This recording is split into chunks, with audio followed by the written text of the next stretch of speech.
Assalamualaikum warahmatullahi wabarakatuh. Baik, teman-teman, langsung saja kita ke videonya. Allah, tidak ada sembahan yang berhak disembah kecuali Allah Subhanahu wa taala. Yang lebih parah lagi, Allahnya diringkas lagi jadinya hu. Sampai Ibnu Arabi menulis sebuah buku judulnya Hu. Ini ngaco seperti ini. Sehingga mereka berzikir hu hu hu hu. Apa maksudnya hu ini? Ini tidak pernah dicontohkan oleh Nabi SAW dan tidak pernah dicontohkan oleh para sahabat. Oleh karenanya ini merupakan bid'ah dengan modifikasi zikir yang sudah ada diringkas atau dikurangi. Jadilah hasil pengurangan ini adalah modifikasi ibadah yang baru, jadilah dia bid'ah. Nggak cukup kalau udah tinggi derajatnya hu. Ada nggak seperti itu? Ini godaan dari syaitan. Karena nggak ada zikir dengan lafaz Allah, nggak ada zikir dengan lafaz hu, nggak ada. Yang ada sempurna la ilaha illallah. Allah itu hidup, wa huwal hayy, Allah maha hidup. La ilaha illa huwa, tidak ada Tuhan selain Allah Subhanahu wa ta'ala. Syuf, ini kadang-kadang ada yang suka ngeritik, ini intermezzo sedikit nih. Kami Muhammad Al-Habib Muhammad bin Ahmad Al-Attas, waliduna wa syekhuna rahimahullah rahmatul abrar. Beliau istiqomah ngamalin zikrul jalalahnya Habib Umar bin Abdurrahman Al-Attas. Nah, zikrul jalalahnya Habib Umar bin Abdurrahman Al-Attas itu biasanya la ilaha illallah Muhammad Rasulullah 3 kali. Kemudian la ilaha illallah 5 kali. Allah 25 kali. La ilaha illallah Muhammad Rasulullah lagi berapa kali? 3 kali lagi. Kemudian di nuskhahnya Habib Ali bin Hasan di Al-Ghirtas, kemudian di Tajul Arasnya Habib Ali bin Husain Al-Attas ada tambahan hu.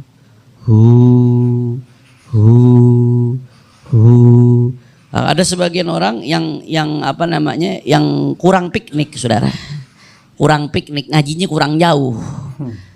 Kadang-kadang ngeritik, lu apa tuh zikir? Hu. Dikritik tuh. Bahkan kadang-kadang di antara kita juga dalam hati ada yang bertanyakan tuh zikir apa tuh? Hu. Zikir apa tuh? Hu itu dhamir, kata pengganti. Artinya apa? Dia. Dia di sini maksudnya siapa? Allah. Dari mana beb dalilnya Allah disebut huwa? Tuh lihat di Al-Quran. Huwal hayyu la ilaha illa hu. Hu di sini siapa? Allah. Al-Quran nyebut. Kenapa kita nggak boleh zikir dengan hu? Al-Quran nyebut. Allahu la ilaha illa huwal hayyul. Allahu la ilaha illa huwa. Hu karena diwakafkan jadi bacanya hu. Hu di sini berarti siapa? Berarti zikir hu ada dalilnya nggak? Dicontohkan kan dalam Al-Quran? Contohkan. Huwa di sini maksudnya adalah cara istighfar dalam hatinya bagaimana ketika zikir hu. Dialah Allah yang memberikan aku kehidupan. Dialah Allah yang bisa membahagiakanku dunia akhirat. Dialah Allah yang maha sempurna. Dialah Allah yang maha besar. Dialah Allah. Allah. Adahu. Jelas atau tidak? Faham? Intermezzo sedikit. Berarti yang bilang zikir hu itu bid'ah, ngawur nggak? Ngaco atau tidak? Nah, jangan sembarangan ngebita-bitain. Ada di Al-Quran contohnya. Hu, apa salahnya? Ketika dia nyebut dia Allah Subhanahu wa ta'ala. Ya, tapi kan nggak dipakai buat zikir. Anggap aja ente lagi baca Quran diulang-ulang, selesai. Anggap ente baca Quran ada kata-kata yang ente ulang-ulang di Al-Quran. Boleh nggak ngulang-ulang kata di Al-Quran? Boleh. Nggak ada masalah ketika ente lagi baca Quran ente khusyuk di satu kata. Diulang-ulang nggak masalah. Itu dicontohkan oleh sebagian salafun saleh. Ketika baca ada ayat yang diulang-ulang ayat itu karena dia khusyuk di ayat itu. Semalaman sholatnya satu ayat doang. Karena tadabbur di ayat tersebut ada. Anggap ente nggak mau nganggap kon nggak ada sahabat sama Nabi nggak baca zikir itu. Anggap ente lagi baca Quran. Ya udah selesai. Nggak usah ribet-ribet. Paham atau tidak? Nah.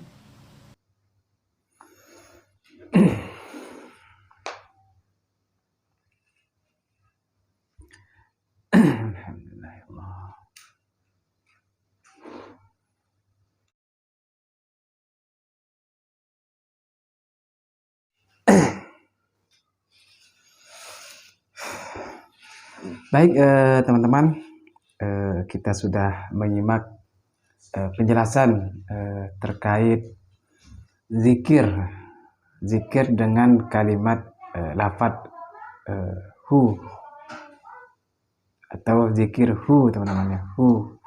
Nah seperti itu. Nah tadi teman-teman seperti yang disampaikan oleh Ustadz Wahabi teman-teman ya. Mereka mengatakan bahwa zikir hu itu bid'ah teman-teman, karena tidak ada contoh, tidak diajarkan oleh Nabi. Nah, dan mereka juga mengatakan hu itu apa kan? Itu maksudnya apa? Tidak jelas. Nah, seperti itu teman-teman ya. Mereka jadi mereka mengatakan bahwa zikir hu itu tidak dicontohkan oleh Nabi, dan zikir hu itu bid'ah karena tidak jelas teman-teman ya. Nah, ya kita tahulah teman-teman ya, paham Wahabi itu seperti apa dan bagaimana, dan mereka itu apa ya, kalau tidak ada amalan yang dibuat oleh Nabi ataupun dicontohkan oleh Nabi, mereka itu tidak melakukannya teman-teman ya. Jadi seperti itu teman-teman. Nah, seperti yang sudah disampaikan atau dijelaskan tadi oleh Al-Habib Hanif Al-Aqtas, bahwa hu itu adalah domirnya teman-teman. Domir itu kata ganti teman-teman ya. Nah lengkap, beliau juga Al-Habib Hanif Al-Aqtas menyebutkan dengan ayatnya teman-teman. Nah jadi sudah jelas teman-teman ya. Al-Quran saja boleh, kenapa kita tidak boleh? Nah, meskipun Nabi tidak mengajarkannya teman-teman ya, tapi ada dalilnya teman-teman, bukan semata tidak ada dalilnya, namun dalam Al-Quran ada disebutkan teman-teman. Jadi seperti itu teman-teman ya. Kalau kita itu ulama Ahlus Sunnah wal Jamaah, itu Ahlus Sunnah itu apa ya, tidak seperti pemahaman Wahabi teman-teman ya. Nah kalau Wahabi itu memang